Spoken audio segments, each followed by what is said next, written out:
யோவான் ஸ்நானகனை கொண்டு அந்த தலையை கொண்டு வந்த அந்த ஏரோதுக்கு இயேசுவை ஜெயிக்க முடியாது. ஹalleluya. ஏனென்றால் உங்களை ஜெயிக்க முடியாததுக்கு காரணம் உங்களிடத்தில் இருக்கிற அளவுக்கு அதிகமான அபிஷேகம். நான் உங்களுக்கு சொல்லுகிறேன், உங்கள் மேல் பல பேர் மேல உங்களுக்கு தேவனுடைய அந்த போர்வையை அந்த அபிஷேகத்தை போட போகிறார். அந்த இடத்துல எலியாவிடத்திலே அந்த 2 மடங்கு போர்வை அந்த 2 மடங்கு அபிஷேகத்தை அவன் கேட்ட பொழுது, நீ கேட்கிறது கொஞ்சம் கஷ்டமான ஒரு காரியம் அப்படின்னு சொல்லி எலிசா கிட்ட சொல்றாரு.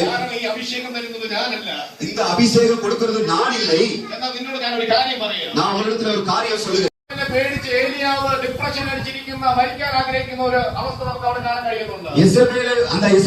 அந்த ஒரு பொங்கலைய பார்த்து இந்த எலியா பயந்து ஓடி ஒளிஞ்சு பயங்கர மனசு அந்த அழுத்தத்துக்கு உள்ளாக போய் நான் செத்தா கூட பரவாயில்லன்னு சொல்ற அளவுக்கு அந்த இடத்துல பயம் உண்டாயிற்று.